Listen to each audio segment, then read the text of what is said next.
అయిపోయిందా వర్క్? ఆ, వేరే అక్క వచ్చి పిలుచుంటే కిందకి షాప్కి వెళ్దామని వెళ్ళాను. అవునా? ఆ, ఏం కొన్నారు షాపింగ్లో? షాపింగ్లో అక్కకి కాలికి దిష్టి దారం కడతారు చూసా. దిష్టి దారం కొన్నారా? అది కొన్నాను. ఇవన్నీ నువ్వు నమ్ముతావా? దిష్టి గిష్టి అంటే దిష్టి పట్టుకునేదంట, అలవాటు అనేది ఊడిపోయిందంట 3 days బ్యాక్. అవునా? అందుకని వెళ్ళావా? అక్క నేను కట్టుకోను. నేనుంటే నా మోటివేషన్ చేసేవాడిని, ఎందుకు ఈ దిష్టి దారాలు ఇవన్నీ, మనీ వేస్ట్, ఏం కాదులే అని చెప్పి మోటివేషన్ చేసేవాడిని. మీరు ఇంకా కట్టుకోవాలి అని చెప్పాలా? అవునా? ఎందుకో మీరు ఇంకా మాకు తెలియదు కదా ఇట్లా ఉంటాయని చెప్పి మీరు ఇంకా చెప్పాలా, మాకు తెలియదు కాబట్టి. అవును, అట్లాంటి కట్టుకొని డబ్బులు బాగా వస్తాయి అనా? డబ్బులు బాగా వస్తాయని కాదు, మంచిది అని. అవును, నేనేం చేస్తానంటే చెప్పంటావా? ఒక తాడుకి పసుపు పూసి ఆ తాడు మీరు కట్టుకోండి, డబ్బులు బాగా వస్తాయని చెప్తా అందరికి. అప్పుడు వాళ్ళు కొంటారు, నాకు డబ్బులు వస్తాయి, వాడికేమో కానీ నాకు వస్తాయి. అవును, అట్లాంటివి చేయాలా? అంటే మరి అట్లాంటివి కాదు, ఇప్పుడు దిష్టి దారం అది మనం బయట కొనుక్కుంటాం, బయట మనమే కట్టుకుంటాం, ఎవరికేం డబ్బులు ఏమి ఇయ్యం కదా. అవునా? నీకు ఎప్పుడన్నా రిజల్ట్ కనిపించిందా దిష్టి దారం కట్టుకోగానే ఏదైనా మంచిగా నేనేం అవ్వడం? కట్టుకోను, అక్క కట్టుకుంటది. నేను నమ్మను. ఒకసారి ఒక అంతరం కట్టుకున్నాను. అది కూడా ఏంటంటే ఒక 3 days ఒక 1 month ఏమో పెట్టుకున్నాను. మళ్ళీ వేరే అతను ఎవరో వచ్చి నీ మీద ఏమి మంత్రాలు ఏమి ఉండకూడదు అని చెప్పాడు. అతను ఏంటంటే అఘోర అన్నమాట, శ్రీశైలం చెప్తున్నాడు. నీ శరీరం మీద ఈ యంత్రాలు గాని దేవుడికి సంబంధించినవి ఏంటి ఉండకూడదు అని చెప్పాడు. అవునా? అందుకని తీసేసావా? తీసేసా. ముందే నాకు ఇష్టం లేదు, మా అమ్మ వాళ్ళు వేసారు. మంచిది, మంచి పని చేసావు. అంటే నాకు ఇష్టం లేదు నిజంగానే వేసుకోవడం అదంతా. అవునా? నేను చెప్తే మా అమ్మ వాళ్ళు వినరు, అందుకని ఆయన చెప్పించావా? నేను చెప్పించలేదు, అతనే చెప్పాడు.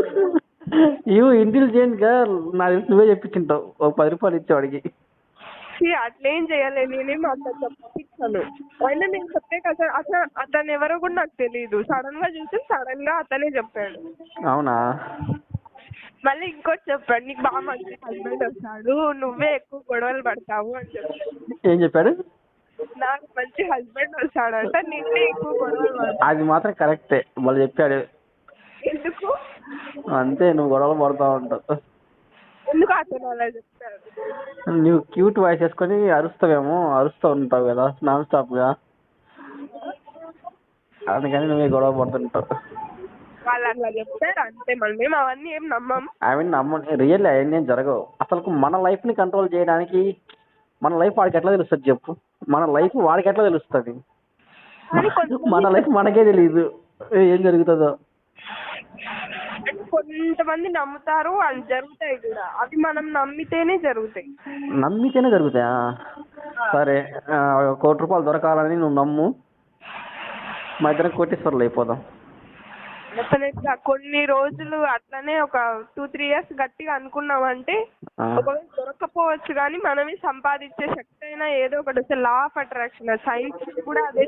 ఏది law of attraction? A book లో చదివావంటే? ఇది నేను చెప్తాను, నువ్వు చెప్పొద్దు. లా ఆఫ్ అట్రాక్షన్ వాడు రాసిన వాడి పేరు చెప్పు ఒకసారి. బుక్ నాకు గుర్తులేదు. బుక్ పేరే లా ఆఫ్ అట్రాక్షన్ అనుకుంటా. ఆడేమనుకుంటాడంటే, ఇప్పుడు మనం ఏమనేది అనుకుంటామో మన బ్రెయిన్ అంట మన మన చుట్టూ ఉన్న వాతావరణానికి తరంగాల రూపంలో అందిస్తుందంట. ఆ తరంగాలంట మనకు అనుకూలంగా అయ్యేలా చేస్తాయంట. అదే చెప్తున్నా, అలా కూడా మన నమ్మకమే అట్లా. లా ఆఫ్ అట్రాక్షన్ అనేది యాడవుతుంది బేబీ? ఓన్లీ వర్క్ చేస్తేనే వర్కౌట్ అవుతుంది. ఓన్లీ మనం ఎక్కడి నుంచో, ఇప్పుడు థామస్ ఆల్వా ఎడిసన్ నేను బల్బు కనిపెట్టాలి అని గట్టిగా అనుకోకుండా అతని బ్రెయిన్ లో ఆలోచన ఉంది కాబట్టి కదా ఈరోజు మనకి ఇంత లైటింగ్ ఉంది. బేబీ ఆయన అనుకోబట్టి కాదు, ఆయన హార్డ్ వర్క్ చేశాడు, దాని మీద చేతులతో పని చేశాడు. పని చేస్తేనే అయింది ఆడ. ఏదో చేయగలను అని అతనికి ఒక ఇంటిమేషన్ ఉంది లోపల బ్రెయిన్ లో. అంటే ఆయన నేను చెయ్యాలి అని అనుకున్నాడు, చేశాడు అంతే. ఆయన హార్డ్ వర్క్, ఆయన తెలివి చాలా ముఖ్యం. తెలివి అయితే ఏం పెద్ద తెలివేం కాదు అది. ఆయన ఏంటంటే బాగా సరే అంతే నేను hard లైట్ work కనిపెట్టాలని చెప్పి బెడ్ ఎక్కి నిద్రపోయాను అనుకో, అది అవుతుందా కాదు. అతను నిజంగానే స్కూల్లో నిద్రపోయేవాడంట తెలుసా? అవునా? నేను చదివా బుక్ లో. నిద్రపోయేవాడా? అవునా? ఎందుకంట? ఏమో అతని క్లాసెస్ అవన్నీ ఏం అర్థం కాక నిద్రపోయేవాడు. స్కూల్ టీచర్ కూడా ఇతనికి ఏదో బ్రెయిన్ లో ఏదో ప్రాబ్లం ఉందని చెప్పి వాళ్ళ అమ్మకి చెప్పి తిట్టించారంట. అవునవును, ఇది నేను కూడా విన్నా కొటేషన్ లో. నా కొడుకేమి ఏం ప్రాబ్లం లేదు అని చెప్పి ఆమె గొప్పగా తయారు చేసింది. టీచర్ మీద గొడవ పోయిందా వాళ్ళమ్మ? వావ్. కానీ కరెక్టే, కానీ ఆయన నేనేమంటున్నానంటే ఆయన వర్క్ చేశాడు, చాలా చేశాడు. అంటే ఎందుకు చేశాడు? అతను నమ్మాడు గట్టిగా. అతను నమ్మాడు, అతను వర్క్ చేశాడు. కానీ ఇక్కడ లా ఆఫ్ అట్రాక్షన్ ఏముంది ఆడ? నువ్వు ఒకసారి ట్రై చేయి మరి. అంటే ఏదైనా కొంచెం గట్టిగా ఒక నమ్మకంతో లోపల డైలీ పడుకునేటప్పుడు మార్నింగ్ లేచేటప్పుడు గుర్తుపెట్టుకో ఒకటి మంచి అమ్మాయిని లవ్ చేయాలి, పెళ్లి చేసుకోవాలనుకున్నా ఇదే గుర్తుపెట్టుకో, డెఫినెట్ గా జరుగుతుంది. హలో బుజ్జి బంగారం, నేను ఒక అమ్మాయిని పెళ్లి చేసుకోవాలని నేను చాలా రోజులు అనుకుంటున్నా, మంచి అమ్మాయిని పెళ్లి చేసుకోవాలని, ఇంతవరకు కాలే అది. నువ్వు ఏంటంటే నీ లోపల కూడా ఎక్కడో ఒకసారి డౌట్ ఉండొచ్చు, అవుతుందో లేదో అని చెప్పి. ఆ డౌట్ ఇంత 1% 100% నువ్వు అనుకోవాలి నైట్ పడుకునేటప్పుడు ఎలాగైనా ఇంత ప్రపంచంలో నాకెక్కడ దొరుకుతుంది అట్లా ఒక్క నెగిటివ్ కూడా ఉండకూడదు, జరుగుతుంది. అవునా? సరే సరే, నేను చెప్పాను కదా నీకు మార్నింగ్ నా క్వాలిటీస్ ఫన్ క్రియేట్ చేసే అమ్మాయి నాకు కావాలని. ఫన్ క్రియేట్ చేసే అమ్మాయి నాకు కావాలి. నేను ఈ రోజు నుంచి నమ్ముతున్నా నీ లా ఆఫ్ అట్రాక్షన్ ద్వారా నాకు అవ్వాలి. ఎన్ని రోజుల్లో అవుతుంది? డెఫినెట్ గా అవుతుంది. బికాజ్ ఇంకా ఒక 6 months. నిజంగా ఒక మంచి ఫన్ క్రియేట్ చేసే అమ్మాయి, నాకు మంచి కంపెనీ ఇచ్చే అమ్మాయి 6 months లో దొరికితే నీకు ఎన్ని థ్యాంక్స్ చెప్తున్నా నాకే తెలియదు. డెఫినెట్ గా దొరుకుతుంది. అంటే నువ్వు డైలీ ఇదే అనుకోవాలి. డైలీ ఇదే అనుకోవాలా? అనుకోవద్దు. ఒక 5 minutes కూర్చో, జస్ట్ పీస్ఫుల్ గా ఆకాశం వైపు, నీకు ఎక్కడ వాటర్ కానీ ఏదో ఒకటి నీకు నచ్చిన ప్లేస్ లో కూర్చో. నాకు వాటర్ ఇష్టం, ఐ లైక్ వాటర్. ఈ ప్లేస్ ఏదో ఒకటి, ఆ ప్లేస్ లో పీస్ఫుల్ గా ఒక్కడే కూర్చొని యూనివర్స్ కి ఆ సిగ్నల్ పంపించు, డెఫినెట్ గా వస్తుంది. Oh my God. Okay, today onwards ఏంటి చెప్పడానికి కలిసి, అంటే ఎవరైనా మనిషి ఏదో ఒక పర్పస్ తోనే కలుస్తారు కదా. అవునవును, కరెక్టే. ఇది ట్రై చేయి, డెఫినెట్ గా వర్క్ అవుతుంది. వావ్, సరే నీకు 6 months టైం ఇస్తున్నా. నాకు ఇవ్వద్దు, యూనివర్స్ కి ఇవ్వు. యూనివర్స్ కి ఇవ్వాలా? అంటే నేను యూనివర్స్ కి తర్వాత కంప్లైంట్ ఎవరి మీద చేయాలా? ఇది అవ్వకపోతే కంప్లైంట్ చేయాలి కదా. కంప్లైంట్ ఉండదు, డెఫినెట్ గా జరుగుతుంది. వామ్మో, నీ నమ్మకం తగలయ్యా. డెఫినెట్ గా అవును, నమ్మకం ఉండాలి. నమ్మకమే జీవితమా? నమ్మకం నీలోనే లేకపోతే ఇక బయట నుంచి ఎక్కడి నుంచి వస్తుంది? నా మీద నాకు నమ్మకం ఉంది, నేనేమైనా చేయగలుగుతాను నమ్మకం నాకుంది. కానీ ఏదో వచ్చి చేస్తారన్న నమ్మకం నాకు లేదు. నేను చేయగలుగుతా ఏదైనా, ఐ కెన్ డూ ఎనీథింగ్. ఉండాలి అది. అవునా? వాళ్ళ మీద కూడా అంతే నమ్మకంతో అంతే పీస్ఫుల్గా ఉండాలి, అప్పుడు ఖచ్చితంగా దొరుకుతారు. అందుకంటే బెస్టే వస్తుంది. వావ్, కానీ నువ్వు ఇంత మెచ్యూరిటీ ఎక్కడి నుంచి వచ్చింది నీకు? బాగా మాట్లాడుతున్నావు.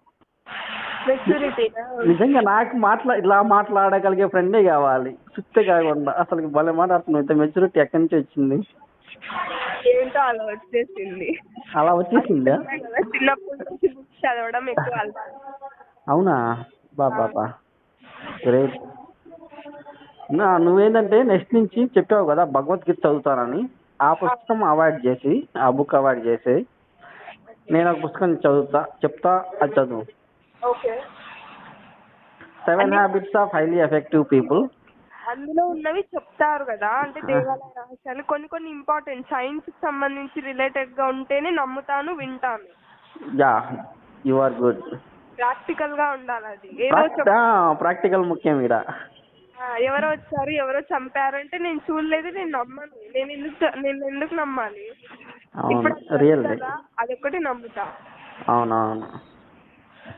ఇప్పుడు గాంధీని గాడ్సే చంపారంటే మనం నమ్మొచ్చు, అది చూసినా చూడకపోయినా అక్కడ ఒక లాజిక్ ఉంది. ఒక మనిషిని ఇంకొక మనిషిని చంపొచ్చు. అదే గాంధీని ఇంకొక ఆత్మ వచ్చి చంపిందంటే నేనైతే నమ్మను. అట్లా అది కరెక్టే కదా,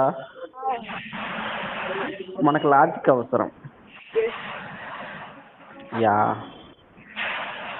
మొత్తానికి నీ లా ఆఫ్ అట్రాక్షన్ బాగుందన్నమాట. నాకు ఆ బుక్ రాసిన వాడి వాడి పేరు చేతన్ భగత్. ఏదో నాకు గుర్తులేదు, కాకపోతే జరుగుతుంది, డెఫినెట్ గా జరుగుతుంది. ఒక్క నిమిషం